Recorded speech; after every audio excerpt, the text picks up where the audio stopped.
Assalamualaikum warahmatullahi wabarakatuh. Perkenalkan, nama saya Dani Raditya Maulana dari kelas 10 MIA 5 Multimedia. Hari ini saya akan menjelaskan informasi mengenai Khulafaur Rasyidin, yaitu Khalifah Umar bin Khattab. Umar bin Khattab adalah khalifah kedua umat Islam dan khalifah Khulafaur Rasyidin kedua setelah Abu Bakar As-Siddiq.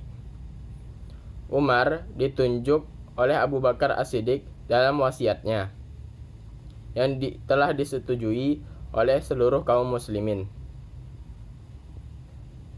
Abu Bakar As-Siddiq menulis wasiatnya saat beliau berada di akhir kepemimpinannya dan telah meminta persetujuan berbagai wakil-wakil dari kaum muslimin, dan beliau juga telah meminta pendapat kaum muslimin, dan kaum muslimin pun menyetujui wasiat Abu Bakar tersebut agar setelah meninggalnya Abu Bakar, Umar lah yang akan menjadi khalifah kaum muslimin selanjutnya.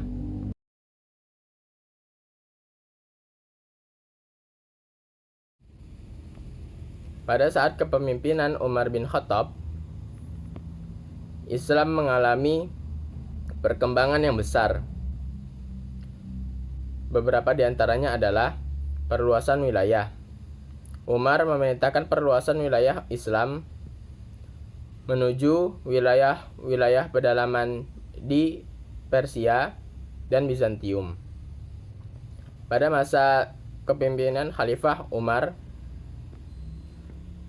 menunjuk Abu Ubaidah sebagai panglima perang umat Islam, menggantikan Khalid bin Walid.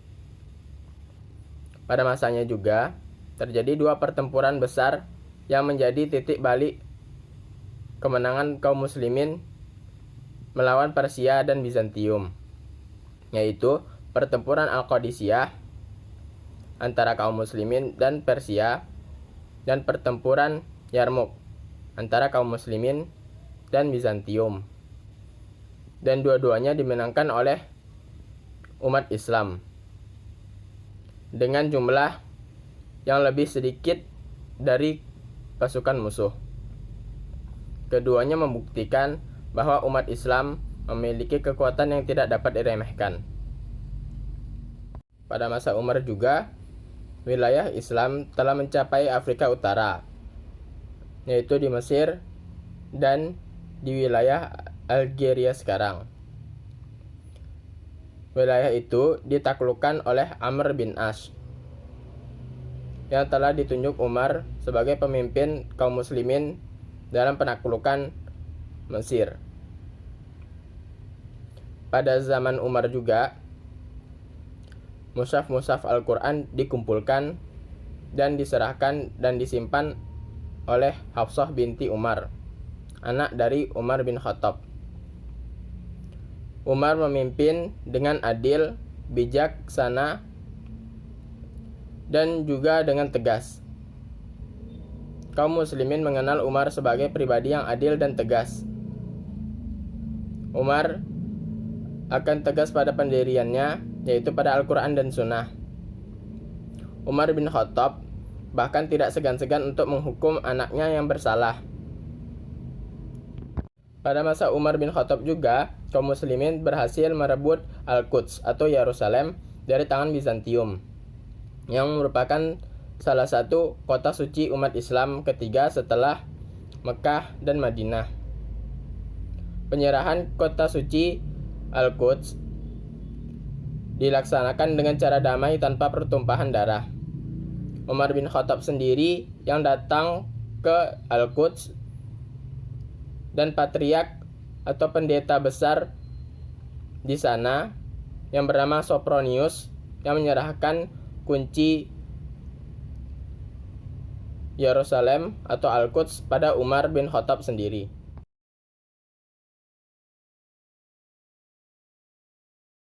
Khalifah Umar bin Khattab telah memimpin kaum muslimin selama 10 tahun. Beliau wafat saat memimpin sholat berjamaah di masjid.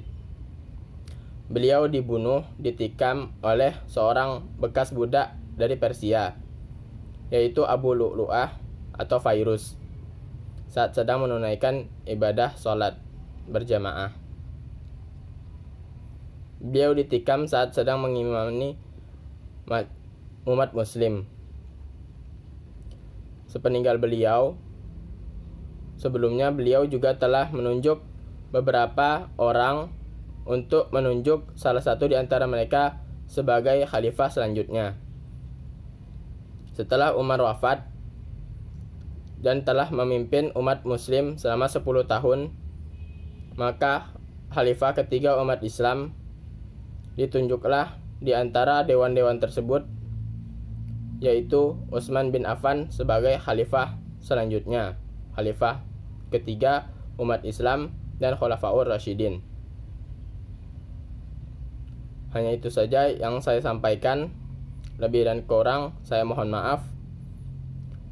Wassalamualaikum warahmatullahi wabarakatuh.